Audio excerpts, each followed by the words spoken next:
friends, I'm Dr. Anil Nashinge. Friends, in this video I'm going to tell you about one of the most important instrument which is regularly used in the microbiology, that is autoclave. So in this video I'm going to tell you about the principle, the working, the operation and the uses of the autoclave and what precautions we have to take while operating the autoclave. So let's see what is the autoclave. So this is the autoclave, and they say autoclave is a cylindrical metal vessel which is having double valve. The autoclave is also called a steam sterilizer. The autoclave is an essential equipment used in every microbiology laboratory. Many culture media solutions, distilled water, saline solutions, discarded cultures, and contaminated media prior to washing, and laboratory coats and aprons, they are routinely sterilized with this apparatus. Autoclave is a machine that provides a physical method of sterilization. It is based on moist heat sterilization. Moist heat sterilization, it is a more effective method of sterilization. Sterilization, it is referred to as any process that removes or kills all types of microorganisms. Example, bacteria, fungi, viruses, spores, which are present in a culture media or in a material to be sterilized. Sterilization temperature in the autoclave, it will kill all kind of microorganisms. The name autoclave, it comes from Greek word auto meaning self and Latin clavis meaning key. So thus self-locking device. The autoclave, it was invented by Charles Chamberlain in the year 1884. Then let's see the principle of autoclave. In the autoclave, steam under pressure, it is used to sterilize the material present inside the chamber. Water boils at 100 degrees Celsius under normal atmospheric pressure. Then the steam it accumulates in a closed container, which is resulting in increase in pressure. If the vapor pressure increase, then the temperature will be increased. And this principle, it is employed in the autoclave. The steam under pressure, it facilitates a rapid penetration of heat into deeper parts of the material, and moisture present in the steam, it will causes the coagulation of proteins in the cell and denaturation of enzymes. The temperature in the autoclave, it kills all vegetative forms and scores of the microorganism. And moist heat, it has a more penetration power than dry heat. So this autoclave is based on moist heat sterilization, and the moist heat, it is more effective than that of the dry heat. So let's see the different parts of the autoclave. What are the different parts of the autoclave? So friends, we'll see the different parts of the autoclave. So this is the chamber. The main component of the autoclave, it is the chamber, and it is consisting of the outer chamber and inner side.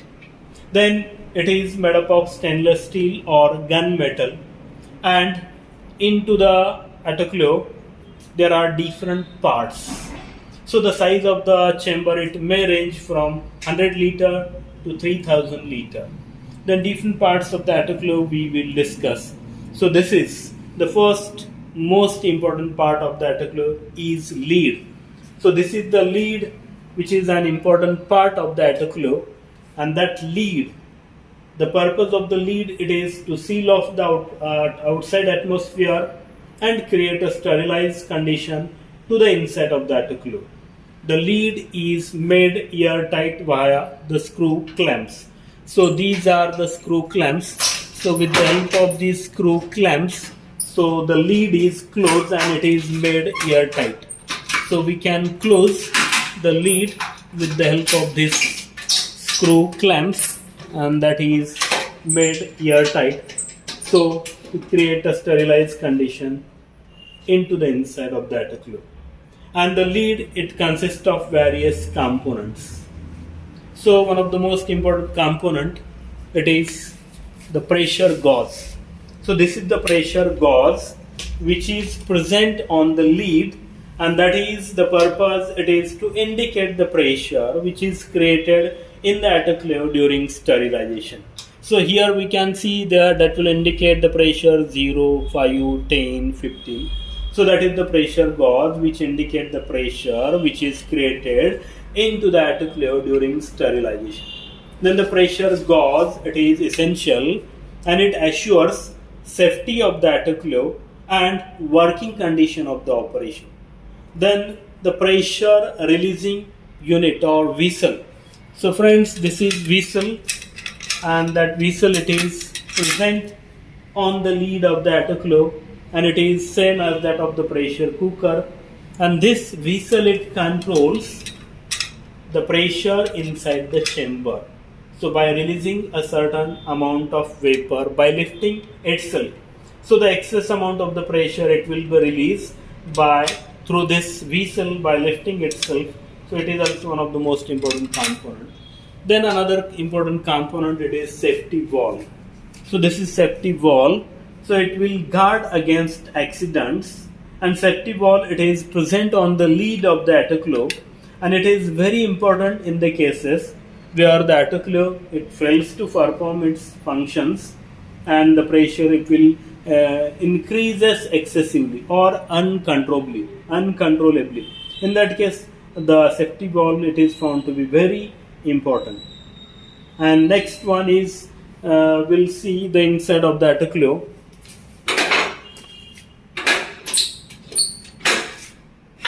So this is a swing door, so we have to move it and then we have to open it, and inside this chamber, so there is, we can see there is a basket. So here it is a basket, and this basket into which the material to be sterilized we have to keep.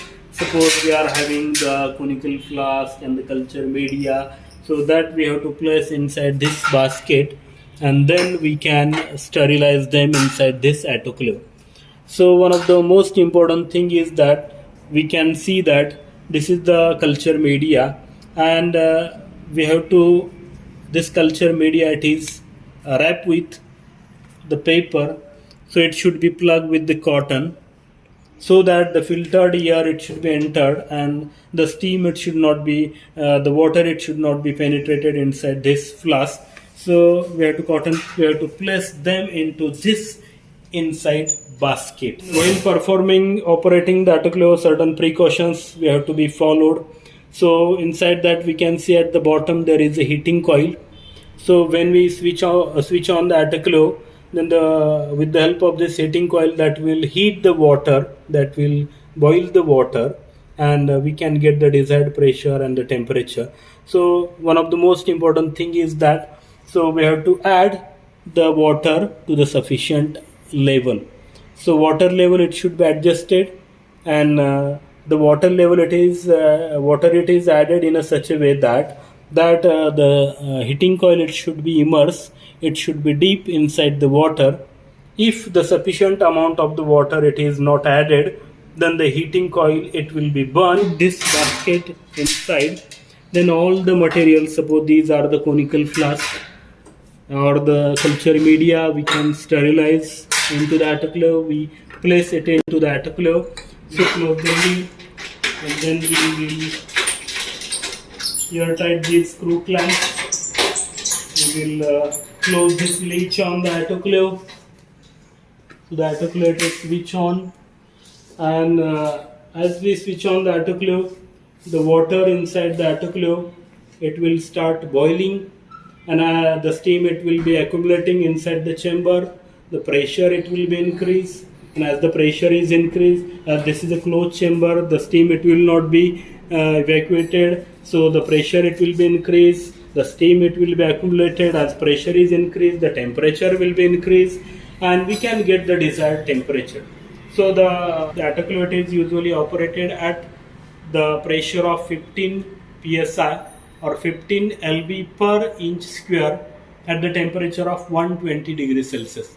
So this temperature is sufficient to kill all forms of the microorganism. It will kill all the vegetative forms of the microorganism. It will kill all the spores which are present on the material, on the object, because we know that the spores they are more resistant to the heat, and all the material all the spore, they should be also sterilized, they should also be destroyed. So sterilization, it is the process of killing of all the kind of microorganisms which are present on that object. Suppose if there is no proper sterilization, and then the spores, it will remain survive, and as the spore if remain survive, then they will germinate during the incubation process, they will cause the contamination. So spore should also be destroyed. Once the water inside the autoclave, inside the chamber, it will boil, then the air water mixture or the steam, it is allowed to escape through this steam wall. So when the water start boiling, so after that the steam wall, it is released. The air, if it is escaped, then the proper temperature it will be achieved. So it is very essential that there should be complete evacuation of the air which is present inside the autoclave. Once the desired pressure it is reached, so the water will start boiling, then the pressure it will be increased, and we can get the pressure of the 15 lb per inch square. So there is a relationship between the pressure and the temperature. So when the pressure is 5, so when the pressure it is 0, then the temperature will be 100 degrees Celsius. If the pressure is 5, the temperature will be 109 degrees Celsius. If the pressure is 10, the temperature will be 115 degrees Celsius. And if the vapor pressure it is 15, 120 degrees Celsius temperature will be there. So at 15 lb per inch square, the temperature will be 121 degrees Celsius, and this is the temperature of the autoclave. While operating the autoclave, certain precautions they must be observed to prevent the sterilization failures. The most important, it is the incomplete evaluation of the air from the chamber. If the air it is not completely evacuated from the chamber, so that will not give a proper temperature. Only observation of the pressure gauge alone is not sufficient. Another important precaution to be observed in the autoclave is that the steam, it must have access to the materials which are to be sterilized. For example, if the steam is prevented from penetrating the material, then the method it will be less useful. For example, suppose we have to sterilize the cotton which is contained in a bottle. So we will take this bottle or this conical flask, and suppose we have placed the cotton inside this, and we have to sterilize that cotton. And if this bottle, if we close this bottle which is containing the cotton, then the steam it will not enter. So we will take some cotton. So if we have to sterilize this cotton, then we will place this cotton inside this beaker, and then this beaker, if it is tightly closed, if it is closed with a rubber stopper, then the steam it will not penetrate, it will not enter, and the autoclave it will be no more effective. So the mouth of the bottle it should be covered with muslin cloth, so that will permit the free access of the steam inside that particular bottle, and the cotton it will be sterilized properly. So autoclave is used to sterilize anything that is not injured by the steam or by the high temperature. So the materials which are resistant, they can be sterilized by this autoclave. And after the complete sterilization of the autoclave, then if the pressure is attained 15 and the holding time of 15 minutes, if it is completed, then we have to remove the we have to release the steam through this steam wall. So all the steam it will be released, and then when all the steam it is released and the pressure it will drop, when the pressure it will drop down, when it come down to 0, then we have to open the lid of this autoclave. We have to take the sterilized materials, we have to take out of the chamber, but keep in mind that when the pressure it is at the 15 lb per inch square, and directly you should not open the lid, that will cause the explosion, that will cause the danger, that is very dangerous. So while operating the autoclave, you have to follow all the precautions.